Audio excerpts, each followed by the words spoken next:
Now I invite Dr. Rudvij Pandya for his talk on SLE retinopathy masquerading as post-fever vasculitis. Yeah, so this is a case of a 21-year-old female who came to us with complaints of decreases in vision in both the eyes since past 2 months. Now she complained, she gave history of typhoid fever 2 months back. On clinical examination, you can see a kind of multiple soft exudates in the posterior pole with superficial hemorrhages. On the OCTs, you have IRF, SRF, as well as thickening of the NFLs. Now let's join the dots. When we see a female who says, I have a fever, typhoid diagnosed 2 months back, no systemic illness, and you see this picture, this clinical picture with this OCT, probably you might think it's a post-fever vasculitis kind of a thing. So patient was requested to get the prior reports. So in that sense, we could know what kind of diagnostic therapies were used, or sorry, tests were used for the diagnosis of typhoid. When she presented next, she had a sudden decrease in vision in the right eye. You can see over here the changes that have occurred now. There is a fresh vitreous hemorrhage. There is increase in the retinal hemorrhages. If you see very closely over the superior part over here, with a pointer. Okay, so at 12 o'clock, if you can see, there are venous occlusions. If you zoom in and see over here, you can see arterial occlusions also that are there. If you see the right eye, you can see there is bleeding of the veins and everything. Clinically, we do not see any kind of neovascularization over here. So we are like, okay, why is the vitreous hemorrhage occurring? Let's get an FA. And when we see the FA, this is the picture what we see. So the outstanding part, I'll not go more in describing the features, but if you see over here, there is an extensive CNP areas. There is an extensive angiographic leakage, which does not correlate with the clinical picture. There is no clinical signs of active vasculitis, if you want to say. Like you might see perivascular exudations and all. So now again, let's go back and see that, okay, if we join the dots over here also, the diagnosis of, it's not post-fever vasculitis straightforward. So now here I would like to give one clinical poll that what are those conditions where you can see extensive angiographic leakage, but clinically you do not see anything. So few of this condition, one is SLE, Suzak, Stachyos, or Behçet's are the clinical diagnosis which you may have. So keeping this in mind, our patient did not have any of those things and no systemic illness. We thought, okay, let's go ahead and again revise those charts. It's a female, 21 years of age, multiple soft exudates in the posterior pole area, angiographic leakages and all.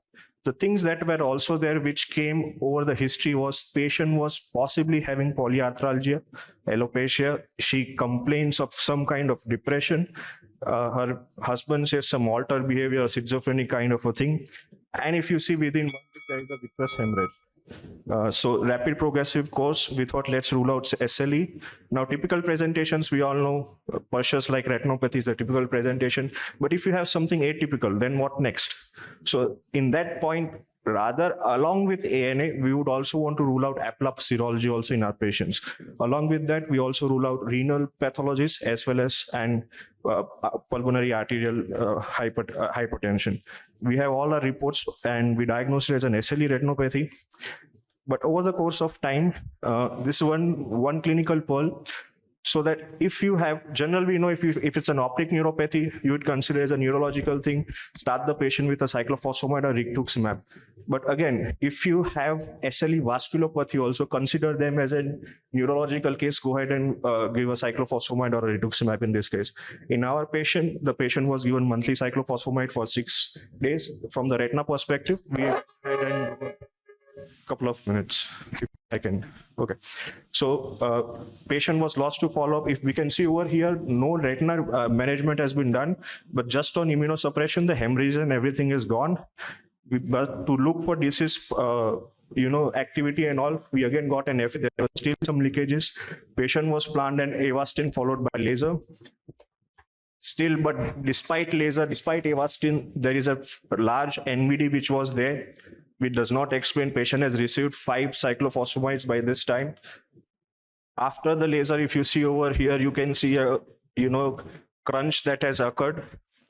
We operated the case And this is a 4-month or 4 weeks post-operative photograph. Now, the patient's last follow-up was in March, and SOR and everything was done. What I learned from this case, that unlike the typical presentation of a I conscious, think we learn from Jeet. Dr. Jeet, can you comment? I have just two one questions comment. for him also. Yeah. Very well presented case. So the management, ophthalmologic part management is, of course, all the ophthalmologists are, they are here, they can comment. From our part, you have done great job. Cyclophosphamide is the molecule of choice that we usually go for acute case, because the effect of rituximab will come after 1 month. So in acute case, we usually go with cyclophosphamide and steroids. And how long do you continue the treatment? It's a lifelong. That's So we have to be very blind and blank to That's tell the very patient on the face that you have to take this treatment for lifelong. yes, that's because they have this relentless progression of the disease no matter what you see. So lifelong treatment is extremely important. The more I would like to ask you this question is, despite having 5 cycles of cyclo, the patient on HCQ, possibly he's been given to start with, you always give solmetrol before you give a cyclo. Despite all these things, despite the anti-VEGF, despite the lasers, the things are still progressing, right? It progressed like anything. If you see, even after the laser, there was prolific NVDs that were there. And just for our retina colleagues, would you have treated something different? Because I did an ad laser, and in 2 weeks, you can see that NVD has gone into a fibrotic and led to a, posterior pole involving tractional detachment. Your first FA picture which you showed and the laser done. So I'll just, this is the timeline. So if you see over here, this is the month, is the 6th month. Sorry, if you see the date over here, it is the 6th of March. This is the first initial photograph where we said the patient has to go ahead for the lasers and all. So this is on 14th of June. So at this time, if you see, even after the laser, even 5 cycles of cyclophosphamide. No, I meant when did you start the first laser? The same day and 2 weeks apart. 2 weeks apart. Yeah, because the another thing what we have to keep in mind is it's an inflamed eye. You cannot do fast lasers because it will in turn, if you do, it will in turn increase your inflammation by that sense. So if in a retina, if you want. I think SL is not like other vasculitis. SL is something which progresses very fast, and the laser should be done as early as possible, and the maximum laser be done with maximum anti-VEGF. But actually, for that point, we are given Avastin. Yeah, but to counter that point. I think we'll discuss. Great case, and I think a lot of points that we've learned from such cases. Most important is the lifelong treatment and early aggressive treatment are the 2 take-home points.